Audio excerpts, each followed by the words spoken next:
What's up, guys? Good to see you. Welcome to today's video. We've got an exciting day today, but first we're gonna say what's up to the Wittrock crew. Say hi. Say hi, YouTube. All right, Sawyer is eating some sausage and some strawberries.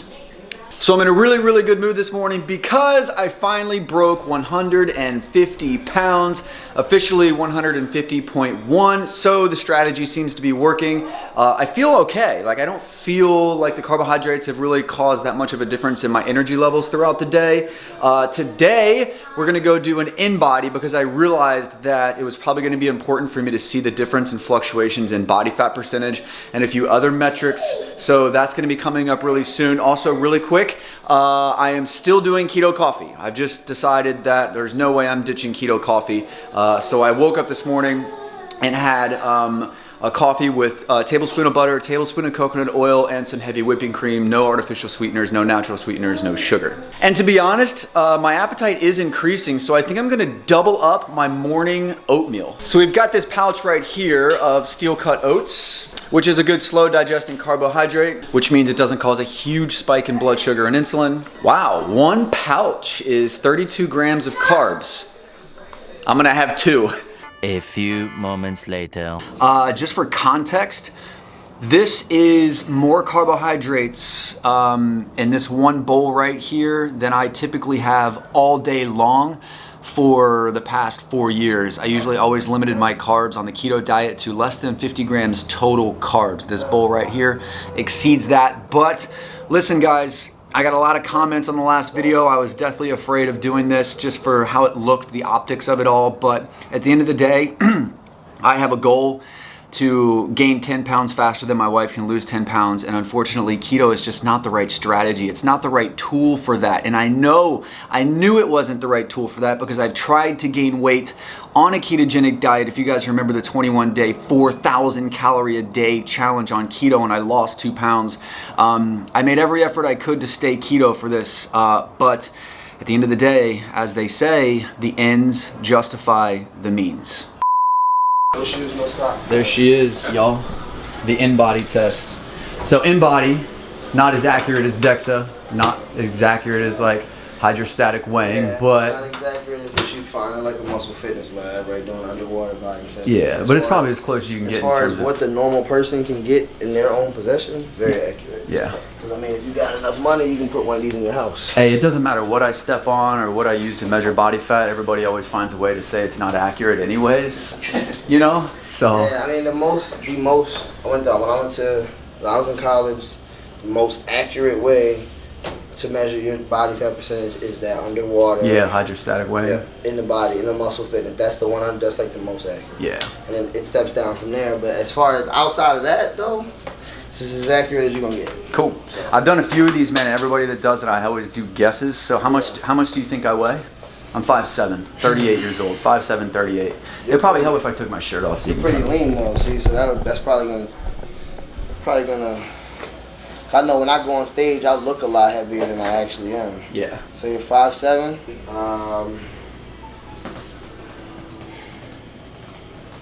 Like 165 to 180. 165 to 180. You think I weigh? In that range, somewhere in that range. All right, he thinks I weigh 165 to 180. Body fat percentage? Body fat percentage at 5'7". I gave you 180 because you're short, and the body fat percentage is probably gonna be around 8 or 9. 8 or 9. 8 or 9. All right, you get that? Here we go, the official. Measuring your Stay weight. nice and still so you can Do not measure you. grab the handles or move. Weight measurement. It's off. 150. He was off. There we go. 150.9. Yeah! Starting your in-body test. Oh God, I'm going up. The test is 10. completed. 10%. Not bad at all. It's 77. So That's higher than I wanted it to be. It tells you, see, you're at 150. You got 77 pounds of skeletal muscle, so they're both in pounds. So out of that 150, 77 pounds of that is attributed to skeletal muscle. All right. And you're at 10%, it's going to show you any muscle imbalances you have. It'll show you your BMR, so how many calories your body's burning on a daily basis, completely at rest. If you just sit in the chair for 24 hours. So I'm trying to gain 10 pounds. Right. So I went from 146 is where I started. Okay. And I'm trying to get to 156. Right. Well. All right, so I don't know why the 10% body fat. I know you guys are gonna think I'm crazy, but I've been sub 10% body fat pretty much my entire life, just walking around. So now the goal is to get to 156, add strength, add muscle size, and drop that body fat percentage down as I gain lean mass. Not sure if that's possible or not. Only one way to find out. We're gonna do it, but I certainly do not want my body fat percentage to go higher than what it is now. If that happens, it'll be a disappointment. All right, so we're gonna get this workout going. So the target areas today are the upper body anterior. So everything on the front of the body. That means chest, front delts, biceps, and abs. All right, so we're gonna start off with the chest. We're gonna do something a little bit different. This strategy is called pre-exhaustion. So we're gonna pre-exhaust the chest with an isolation exercise. Isolation means it's just using your chest, whereas a compound movement, you're using multi-joints, multi-muscles. So we're gonna hit the isolation exercise first, then we're gonna move to the compound exercise. First exercise here is a cable fly. I've got an incline bench here, all right? So I've got the bench at about 70, 75 degrees. We're gonna do 3 sets of about 8 to 10 reps each, but we're gonna superset it with push-ups. So I'm gonna get 1 set here. As soon as I'm done, I'm hitting the floor. I'm gonna knock out as many push-ups as I can.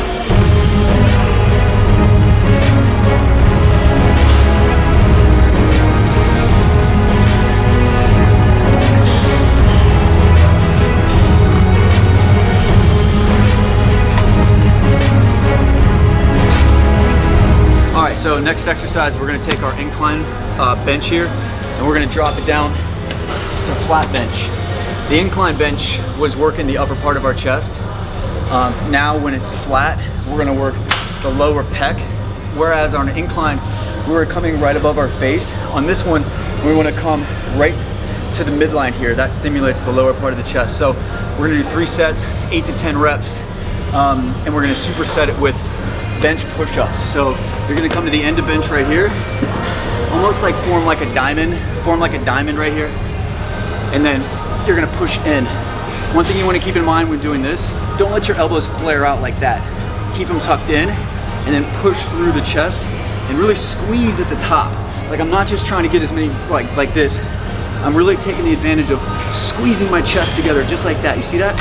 And then come back down, elbows in, push through the chest, squeeze, and back down. It's a nice controlled movement. I'm not even counting reps on these. I'm mostly just focusing on that peak contraction.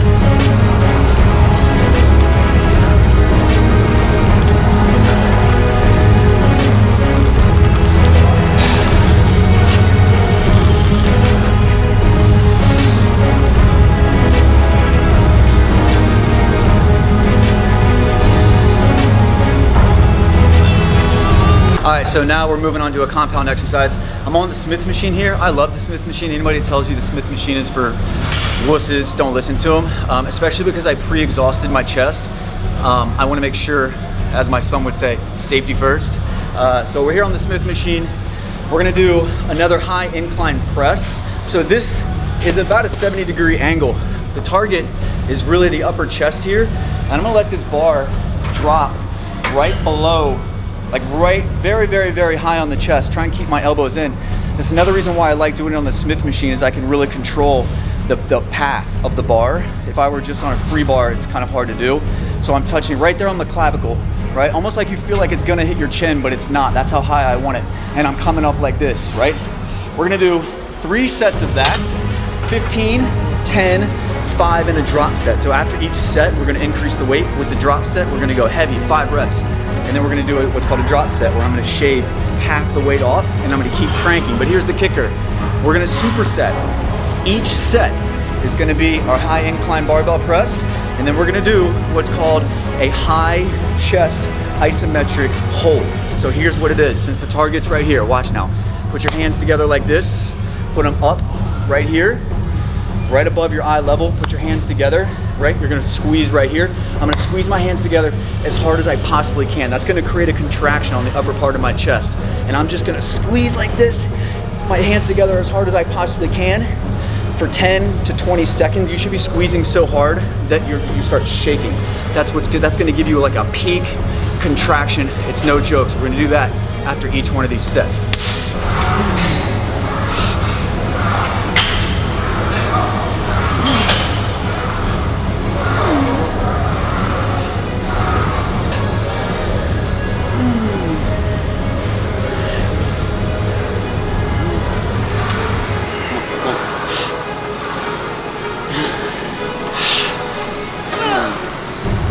2 more.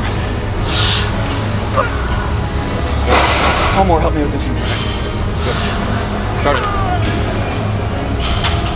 That was all you? Yeah.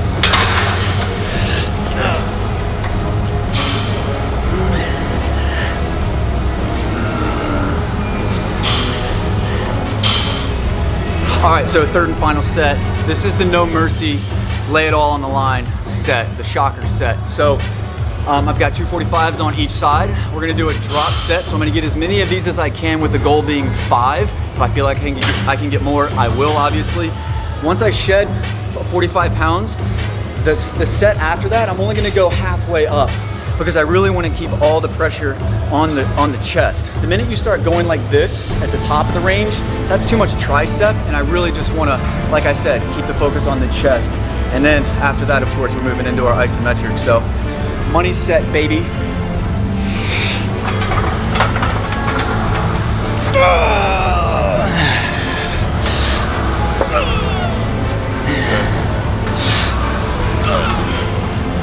Let's go.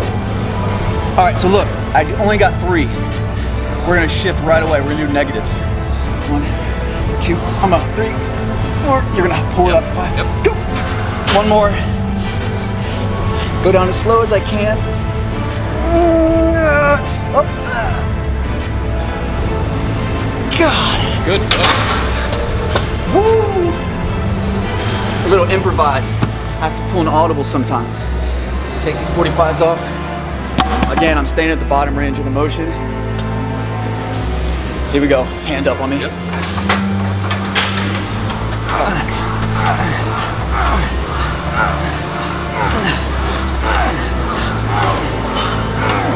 Come on.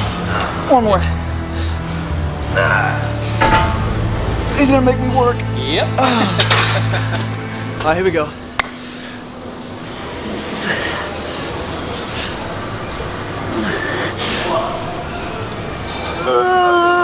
Oh my God. All right guys, so we are on a decline machine here. It's the Lateral decline press. If you don't have this machine, you can do a barbell decline press. The target is the lower pecs here. I don't really like doing this 2 hands because I feel like I roll my shoulders over and that's not good. I really want to get a good contraction. So what I'm gonna do is turn my body to the side, right? Grab here and then push through, keep my elbows in. And I'm gonna squeeze right here, that contraction. I like putting my hand right there just to feel the contraction and remind myself to hold it for a sec. So stretch and then bang, squeeze, just like this, right? So we're gonna do 8 to 10 reps. We're doing 3 sets, 8 to 10 reps each side. After each set of this, we're gonna jump up and we're gonna do an isometric hold. We're gonna do an isometric hold for the lower chest. So hands together like this. Instead of going up for the upper chest, we're going down for the lower chest. Palms right up against your hips, chest up like this. You're gonna squeeze your hands together as hard as you possibly can and hold it for 10 to 20 seconds. Again, the tendency, as this gets harder, as you get to like 8, 9 seconds, you'll notice that your hands start to creep forward like this. Don't let it happen. Keep them right there and squeeze as hard as you possibly can.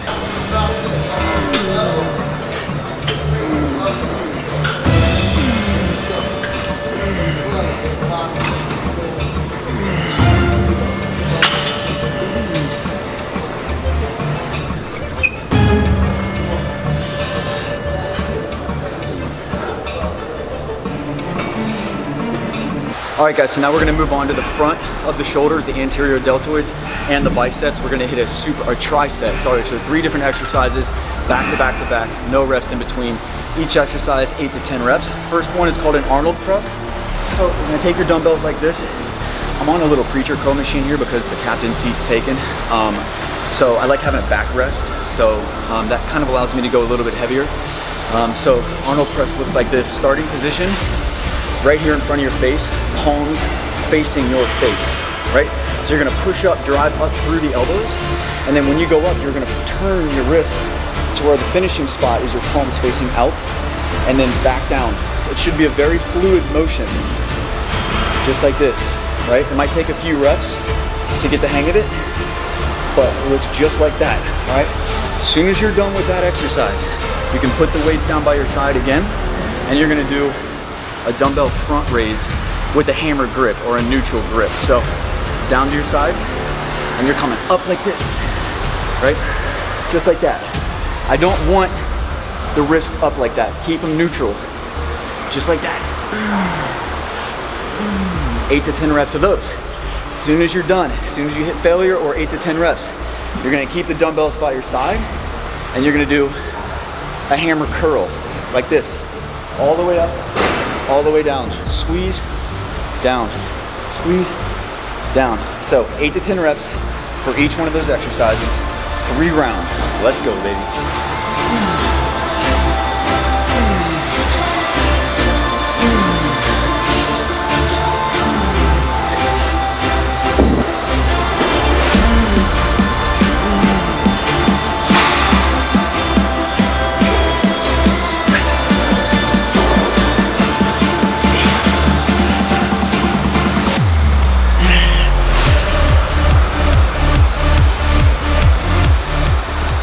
All right, guys, so we're just gonna get right to it and do a biceps finisher. So before we were doing hammer curls, now we're gonna have palms facing upwards.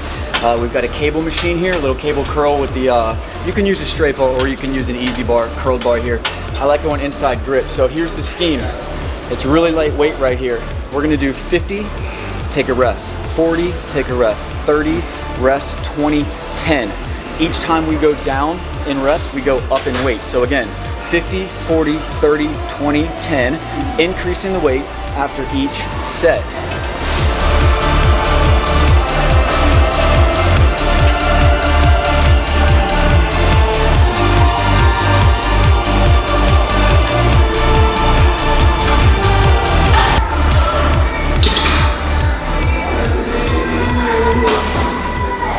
All right, guys, so that's a wrap. Felt super strong. Like, in summary, the carbs have definitely helped my strength. Also, the pump has been on a whole nother level. I know that's not the most important thing, but I can really feel having full glycogen, full muscle bellies. So I like that aspect. The only thing that concerns me is the body fat percentage. I don't want that to get out of control. Like I said before, I'm gonna keep the carbs as clean as I possibly can throughout this entire experiment. Oatmeal, brown rice, quinoa, Ezekiel, bread, sweet potato, those kind of things. And we'll see where this whole thing takes us. Hopefully you guys got a lot out of today's workout. Give some of those exercises, some of those strategies a try. If you need some one-on-one coaching, some individualized help, I'd love to help you out. There's a link in the description below. You can click that, schedule a free phone call with me. We can talk about where you've been, where you want to go. I'm gonna get out of here, go home, say what's up to Paxton, hang out with the fam, get some work done. Thank you so much for supporting me on this journey. Guys, one day at a time, singular in focus, reaching goals, 2020, baby. Jason Wittrock, out.